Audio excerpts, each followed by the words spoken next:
Para yung mga ibon lumilipad dito. Alam niyo, ako nagtataka rin ako. No? Galing ako Singapore, galing ako Bahrain, galing ako Qatar. Hindi ko maintindihan ko bakit mga FW kung makipagharutan sa akin, gano'n na lang.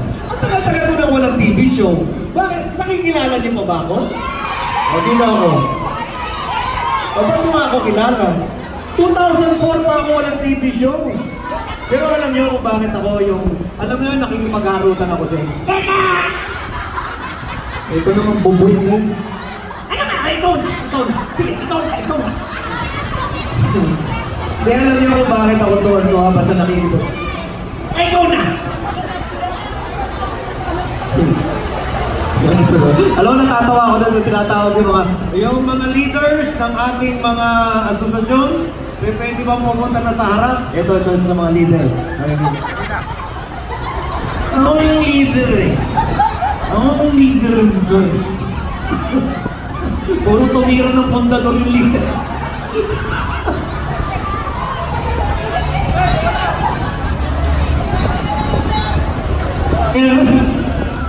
Tira mo to, alam mo, malalasing ako sa hininga mo pa lang. Para na ako nakatagay. Pero alam nyo, yan ang masaya ako talaga, genuinely from my heart. Kaya ako kahit na bugbog na ako sa kakat, hatak dito, lamutak dito, I love doing it. I love doing it. And I love doing it for you. Totoo yan. Teka lang ba? Bigyan mo lang ako, seryosong mensahe lang. Alam mo ako, mukha talaga akong tarantado eh. Pero ako, may pagkaganon ako. Pero ang puso ko talaga, alam niyo nung araw, si Ai, tsaka ako, lasing ako, matagal niyo, minom pa ako nung araw eh. Umiiyak ako. Sabi ni Ai, bakla ba't ka umiiyak? Ay, umiiyak ako para sa bansa natin. Sabi sa akin, butang na mo, adik ka talaga. Pero alam niyo kung bakit, kasi nalulungkot talaga ako for our country. Kasi tingnan niyo ha, ito seryoso, please, pakinggan niyo ako mabuti ha. Dito sa Hong Kong, you are one of the most powerful groups all over the world. Totoo yan. Alam ko yan kasi taga-OWA ko eh. Kaya dapat nga magkakaroon ng info caravan dito dahil kailangan namin magpa-renew kayo ng inyong mga membership dahil sa dami ng mga benefits nyo, hindi nyo kinukuha! Nakalok-alok ka! Scholarship nyo, hindi nyo kinukuha! Ibigay mo na ngayon. Paano ko bibigyan nyo eh? Nag-resign niya ako. Kasi pag hindi ako nag-resign, hindi ko naman matutulungan ang One Movement number 31. Ang adikain, ang palakpakan nyo naman naman.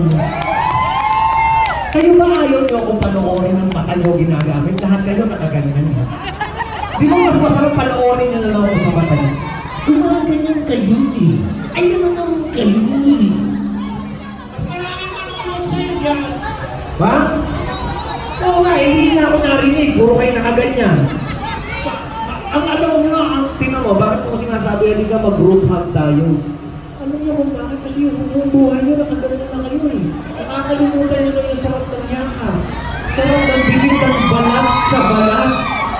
Yung init ng hininga sa hininga. Kasi puro kayo nakaselfone, ganyan. Sige. Hello. Puro nakaganyan. Ano ba suot mo yun? Baba mo pa ng konti. Wala yan, di ko alam yan ha. Alam ko yan ha. Asan yung alam ko yan ha. Baba mo. Buti ba mo? Hindi. Kasi nga nakakalimutan nyo na tayo mga Pilipino, sanay tayo sa harutan na tayo ay magkakasama, magkakayaka. Lari kwenta, nakaganon din yung cellphone, pa. So, eto lang ang pakiusap ko. Ang malaki ang hinaharap na kakayanin ng ating presidente. Alam ko, mahal na mahal niyo ang ating Pangulo. Ako, mahal na mahal ko siya. May gusto na nga ako sa kanya. Pero hirap na. Asan na ba ako? Ang pahit kong kaming binili mo! Hindi ko main. Sino? Nasa Kampalayan. Saan ba sinasabi ko? Ngayon ganito.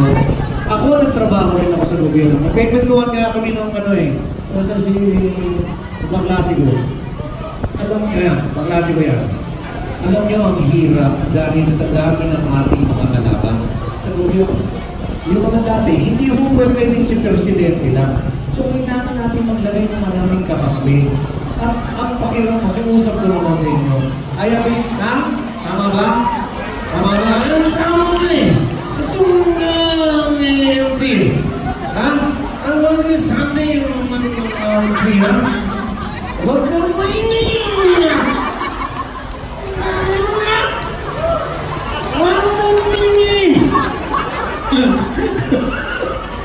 Nalasing ako sa hining ako. Oh, teka muna, seryoso na eh. Diba, galangin niyo ako spokesperson. Ito yung isipin ko. Ano ba ako maingay? Ako spokesperson, huwag ako magsalita. Paano ba ako naging spokesperson? Huwag ako magsasalita.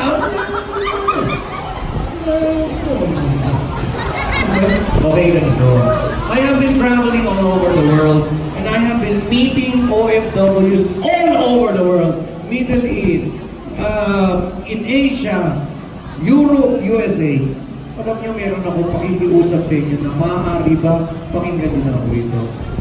Kailangan natin ng malakas na suntok para sa kalaban ay tumumba. Ang suntok kailangan isa. Kaya nakamuwi ko lagi watak-watak. Hello?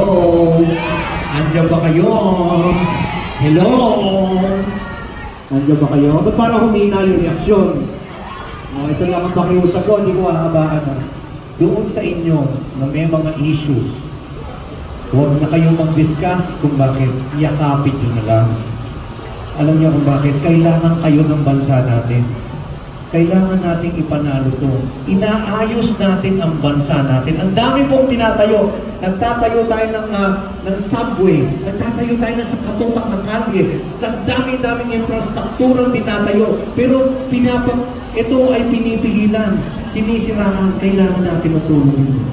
Pagkasama-sama kayo at suntukin natin ang kalaban ng isang malakas na suntok ng OFW. Kaya kayo, kung meron kayo mga issue sa isa't isa, huwag nyo nang tanungin kung bakit natin maayos ito. Yakapin nyo na lang. Yakapin nyo na. Magtingin na kayo, Pilipino tayong lahat. Tayo ay magkakakampi. Alam nyo, kahit na gano'ng kabait ang foreigner sa inyo, tayo ang magkakakampi.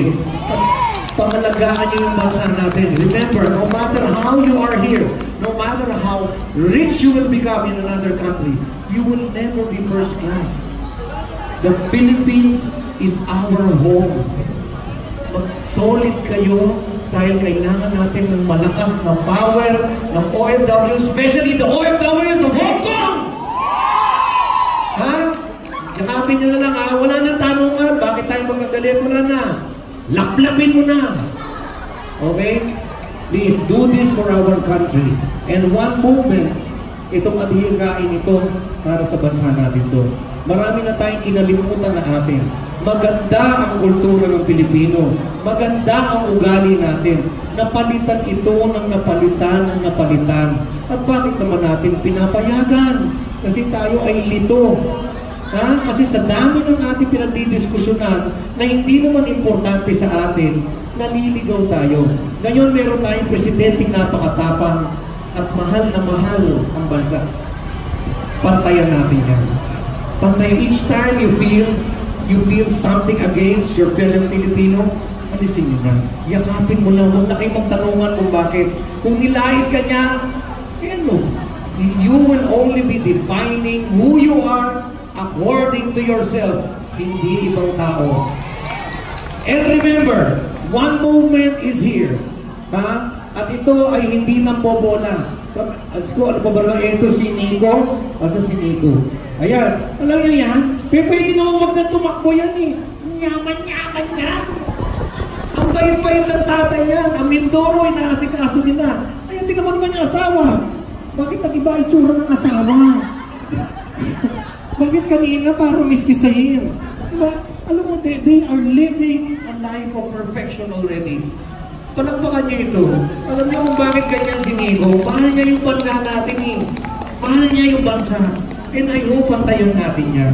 Hindi ito makukuha sa pagdidiscussion natin, debate. Hindi po. Solid. Huwag na kayo mag-isip kung bakit kayo may diferensyahan.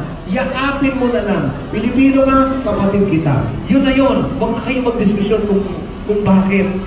Wala na magkakampi-kampihan kundi tayo. Ano sa tingin nyo? Kakampihan ka ng ibang bansa? Loka-loka ba kayo? Tayo ito. Yung bansa natin na asikas. Tingnan nyo kung gaano kaganda itong Hong Kong. May ganyan sila. Ay, ano, ganda. Tayo nga walang ganyan eh, hoy! Hanggang ngayon wala tayong mabuo kasi wala tayong ginawa kung hindi magdebate. Kaya, again, please, tigilan nyo na yung kakapitalye kung bakit kayo hindi magkasundo. Yakapin mo nga. Ganun lang. Alam mo kung bakit ako naniniwala ayaw natin yun? Kasi mga Pilipino naman, konting malambing mo lang. Ayos na eh. And please, yung galit natin, ito na-discover ko to. One of the finest workers all over the world, undisputedly, it's the Filipino. Alam mo yan! Pero bakit tayo nauunahan ng iba? Sa South Korea, nauunahan na tayo ng Vietnamese. Taiwan, nauunahan tayo ng Indonesians. Why? Because we focus on the negative. Huwag na. We are in the process of a gigantic revolution for our country. This is the time that we need solid unity. And again, I cannot say this, I cannot stress this any or stronger than this. Ang mga OFWs in Hong Kong, isa kayo sa pinaka-powerful. Totoo yan! Totoo yan!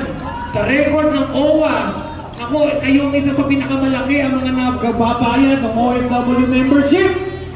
At mukhang ang yayaman nyo, hindi nyo kinukuha yung mga benefits. Ay, makaloka-loka kayo, ba't di nyo inaalam? May Google na, di ba? May Google na, may Google. Chicken nyo, you're so Chance for you to create a miracle. Never stop believing that. And one movement, number 31, is going to be part of the miracle that will happen to each and every one of you. So paniwalaan yan. Never think of yourself as inferior. Never bow down to challenges. Huwag kayong nagdadrama. Wala pong umaasenso dyan. Grab hold of the challenges. Kilala niyo si Mirna Padilla, di ba? Si Mirna Padilla, taga rito yan. At isa to sa pinakahinahangaan ko. Si Mirna, domestic worker dito. Ngayon, napakayaman sa Davao.